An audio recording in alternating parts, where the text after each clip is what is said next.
अस्सलाम वालेकुम viewers, you are watching on air Abdullah और मैं हूं अब्दुल्ला सुल्तानी। अगर मार्केट की बात करें, आपकी जो PSX है पाकिस्तान स्टॉक एक्सचेंज, तकरीबन कोई 931.98 के करीब करीब इंडेक्स ने नेगेटिव विटनेस किए। 61,841 का जो लेवल है उसके ऊपर मार्केट क्लोज हुई। वॉल्यूम की बात करें तो तकरीबन 233.75 मिलियन वॉल्यूम था, जिसकी वैल्यू अगर देखी जाए तो 11,762 मिलियन बनती है, तकरीबन 11,762 मिलियन। एक आज चीज़ जो बहुत ज़्यादा मार्केट में नोट डाउन की गई कि एक न्यूज़ ऐसी आई जिसने मार्केट को पूरा शफल किया। मार्केट जो है वो अपने पॉजिटिव जोन से नेगेटिव की तरफ आ गई। मार्केट में हाई की बात करें तो 63,074 पॉइंट का हाई देखा गया। 300 पॉइंट तक मार्केट प्लस गई थी।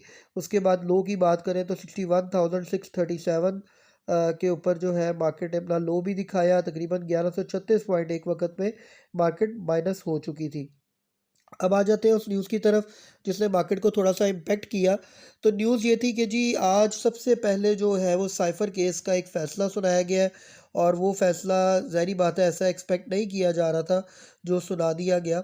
उसकी वजह से काफ़ी ज़्यादा जो है वो मसला बना है, और उसकी वजह से जो है वो मार्केट ने काफ़ी ज़्यादा जो है वो इस तरह का बिहेव किया कि जिसको कहते हैं अंडरस्टैंड करना, मार्केट के लिए एब्जॉर्ब करना काफ़ी मुश्किल हो गया था, और बहुत सारे इन्वेस्टर्स को बाद में पैनिक देखा गया।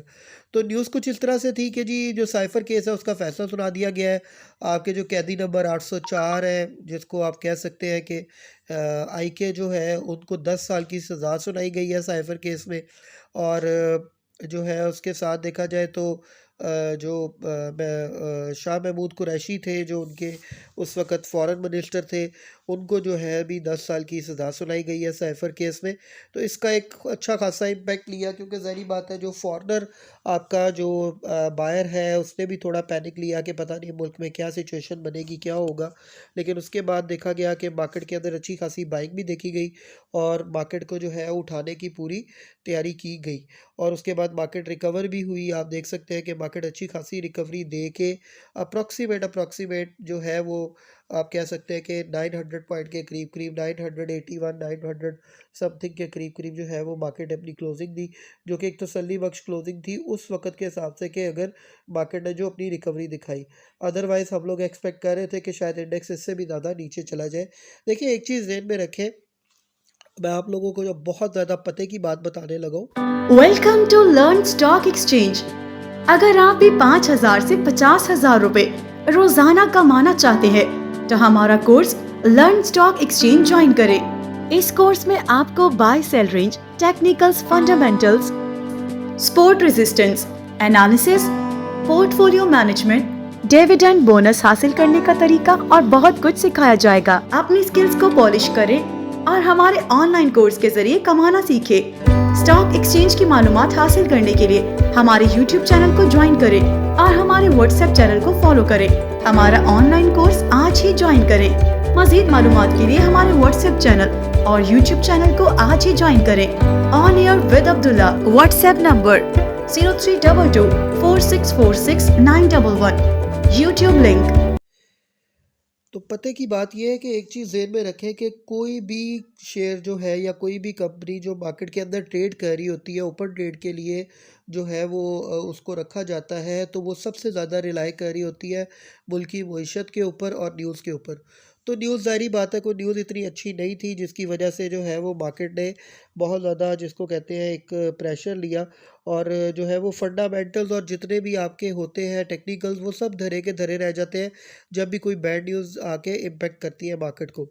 और वो उसी वक्त के लिए इम्पेक्ट होता है या कुछ देर के लिए इम्पेक्ट होता है, और उसके बाद जैसे ही वो इम्पेक्ट ख़त्म होता है तो आपको जो है मार्केट परफॉर्म करते हुए नज़र आती है। तो अब अगर वॉल्यूम लीडर्स की बात करें तो वॉल्यूम लीडर्स के अंदर जो है वो मार्केट के अंदर सबसे ज़्यादा, अगर मैं देखूं वॉल्यूम किसने जनरेट किया था, तो वो शेयर्स में आप देख सकते हैं कि केल है, WTL है, हेस्कोल है, PTCL है, PRL है, FFL है। तो चले वन बाय वन हम स्टार्ट करते हैं कि कैल ने 4.63 के ऊपर क्लोजिंग दी है, 20 पैसा माइनस के साथ। 52 मिलियन का इसमें वॉल्यूम था। WTL में सुबह अच्छी खासी बाइक देखी जा रही थी, 29 मिलियन का वॉल्यूम था। और WTL ने सुबह 132 का एक हाई भी लगाया, 1.32 का। तो अब WTL ने तकरीबन ₹1.23 पे क्लोजिंग दी। हैस्कोल ₹7.94 पे क्लोजिंग हुई, 24 मिलियन का वॉल्यूम था, 15 पैसे प्लस के साथ। PTCL 88 पैसे माइनस हुआ, लोअर लॉक से पहले पहले ही बंद हो गया, लेकिन यह है कि ₹10.65 के ऊपर इसने अपनी क्लोजिंग दी। PRL जो है वो लोअर लॉक तकरीबन ₹25.65 पे क्लोजिंग। FFL लोअर पे 65 पैसे पे क्लोजिंग, 20 पैसे माइनस। PPL ₹114 के ऊपर क्लोजिंग। OGDC 134 पे ₹3 माइनस के साथ। और BOP ₹5.70 के ऊपर 23 पैसे माइनस के साथ। और एयरलिंक ₹2.76 माइनस के साथ ₹57 के ऊपर इसने अपनी क्लोजिंग दी।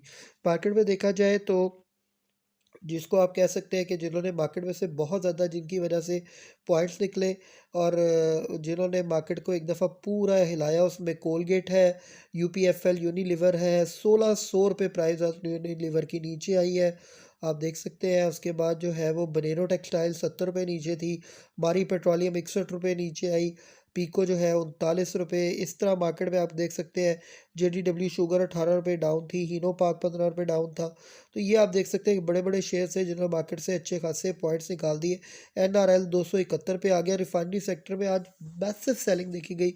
मैंने आपको कल ही बता दिया था कि अगर ये मामला पेंडिंग होता है, जो OGDC लोगों, OGDC को, PSO को और जो जितनी भी गवर्नमेंट कंपनीज हैं उनको जो ये मिलने के लिए जा रहा था सर्कुलर डेप्ट का पैसा, अगर ये मामला मौखर होता है तो उस सिनेरियो के अंदर मार्केट आपको जो है वो लोअर लॉक पे नज़र आएगी।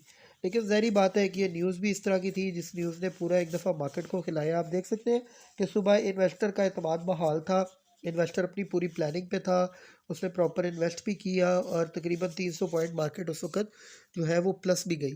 तो ये न्यूज़ इफ़ेक्ट मैंने आप लोगों के साथ शेयर कर दिया है।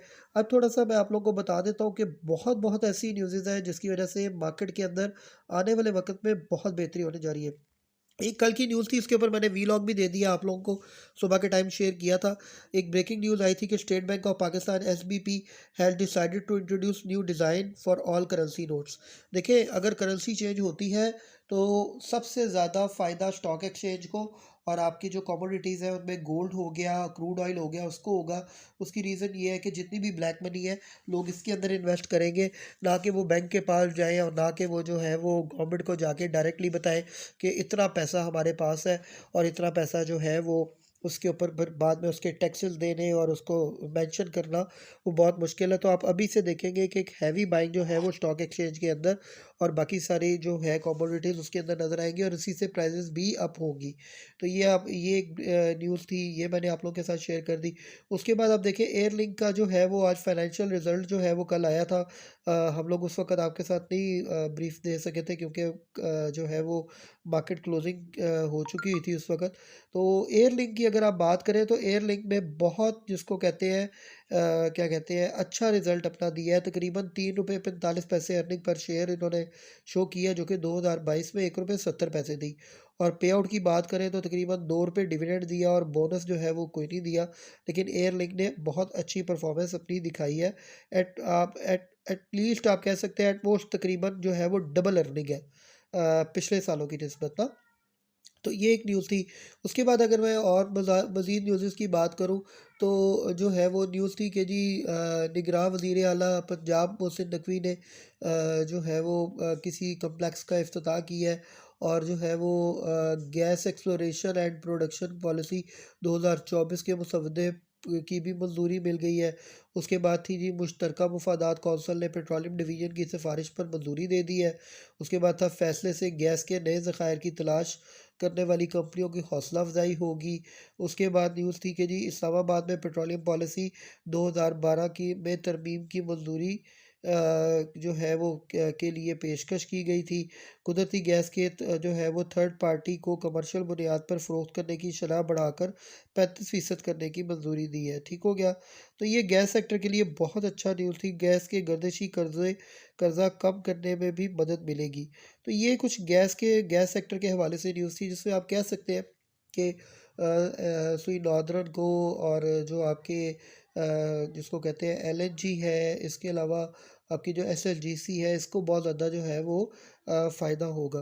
तो ये आप लोगों ने ज़हन में रखना है। गैस इंडस्ट्रीज़ के हवाले से मैंने आप लोगों के साथ न्यूज़ शेयर कर दी है। दूसरा ये है कि जो है मज़ीद न्यूज़ की तरफ आगे बढ़ते हैं। तो जो है बिजली सार्फिन पर 81 अरब 50 करोड़ रुपए की मज़ीद बोझ मुंतकिल होने का इम्कान है। और ये उन्होंने आज बोला कि कैपेसिटी चार्जेस की मद में 75 अरब 14 करोड़ रुपए वसूली की दरख्वास्त जो है वो दी गई है। उसके बाद हुकूमती गाइडलाइंस के मुताबिक समाही एडजस्टमेंट का इतलाक के इलेक्ट्रिक के सार्फिन पर भी होगा। तो ये के इलेक्ट्रिक के हवाले से एक न्यूज़ आई थी, जिसकी वजह से आप देख सकते हैं कि उसके बाद काफ़ी ज़्यादा सेलिंग प्रेशर आया कि सार्फिन से के इलेक्ट्रिक ने अब पैसे लेने हैं। तो ज़ाहिर बात है, के इलेक्ट्रिक ने आगे भी तो पैसे पे ऑफ करने हैं ना, सार्फिन से तो अभी लेने हैं, लेकिन एडजस्टमेंट की जो अमाउंट है वो के इलेक्ट्रिक को पे ऑफ करनी पड़ेगी। तो ये जो है वो थोड़ी सी मैंने आप लोग के साथ न्यूज़ और डिटेल शेयर की है। उसके बाद अगर आप मज़ीद देखते हैं, तो मज़ीद मैं थोड़ा-सा बताऊँगा कि जो न्यूज़ थी 5G services to begin this August, ये एक न्यूज़ थी। उसके बाद oil inches up on Middle East concerns China worries limit gains, ये एक न्यूज़ थी। Centre vote fund provincial projects expect in few NEC National Economic Council की news थी, मैंने कल भी बताई थी आपको।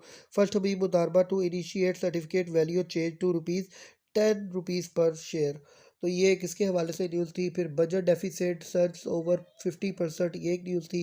Red Sea worries cause spike in refined fuel prices but market will adjust, ये एक न्यूज़ थी। उसके बाद telecom sector has generate ₹850 billion in 2022 to 2023 says by PTA report. International Industries declare 20% dividend as जो है वो earning soar to ₹2.47 billion in first half year जो है वो 2024। उसके बाद था जी thanks to lucky stars, Lucky Cement की मैंने आपको बताया था कि न्यूज़ आ गई है, उनका रिज़ल्ट बहुत अच्छा है और आने वाले वक्त में लकी आपको तकरीबन कोई 900,000 का लेवल इजीली दिखा सकेगा। तो आप लोग जैसे ही लकी थोड़ा सा आपको नीचे मिले तो आप ज़रूर उसको बाय करें। उसके बाद थी जी 24 कैरेट गोल्ड की प्राइस जो इंक्रीजेज रुपीज़ तकरीबन 2,16,100 रुपये पर तोला पे आ गई है। Pakistan receives $150 billion in remittances in 5 years, rank 5th globally in 2022। SBP state bank of Pakistan keeps interest rate unchanged, ये कल की न्यूज़ थी। मॉनेटरी पॉलिसी में किसी किस्म की कोई चेंजेस नहीं हुई। Official reserve asset stand at $13.67 billion as of December, state bank of Pakistan की न्यूज़ थी। तो ये मैंने आप लोगों के साथ जितनी भी न्यूज़ थी शेयर कर दी है। अब आप लोगों को सिर्फ ये बताना मकसूद था कि मार्केट के अंदर आगे क्या होगा और होना क्या है। तो आप लोगों ने ये ज़हन में रखना है जी कि कल मार्केट इंशाल्लाह आपको परफॉर्म करके दिखाएगी। सुबह के टाइम रिकवरी आएगी, उस रिकवरी के अंदर अगर आप अच्छी प्रॉफिट टेकिंग कर सकें तो ज़रूर करें। अदरवाइज़ अपनी पोजीशन को थोड़ा जो है वो लो करें, ताकि आपको मज़ीद निचले रेटों पे माल मिल सके। इलेक्शन से पहले पहले बैड न्यूज़ का काफ़ी ज़्यादा जो है वो एक क्या कहते हैं अंदेशा है। तो आप लोगों ने ये ज़हन में रखना है कि कोई भी ऐसी न्यूज़ आती है तो वो मार्केट को एक दफ़ा अच्छे तरीके से हिला देगी। लेकिन आप ज़रूर जो आपकी अपनी इन्वेस्टमेंट है उससे ज़रूर बाइंग करें। ये टाइम इस वक्त जितना इंडेक्स नीचे है वह बाइंग का टाइम है, क्योंकि आपको इलेक्शन के बाद स्ट्रेट वे रमज़ान से पहले पहले मैं आप लोग को कैटेगोरिकली बता रहा हूँ कि आपको इंशाल्लाह 65,000 से ऊपर ऊपर का जो लेवल है वो ज़रूर मिलेगा। तो हमारे चैनल को लाइक करें, शेयर करें, सब्सक्राइब करें, बेल आइकन पे ज़रूर क्लिक करें। और हम मोस्टली जो है वो स्टॉक एक्सचेंज से और करंट अफेयर से अपडेटेड लेने के रहने के लिए हमारे जो है वो चैनल को ज़रूर देखें। Thanks a lot tune-up.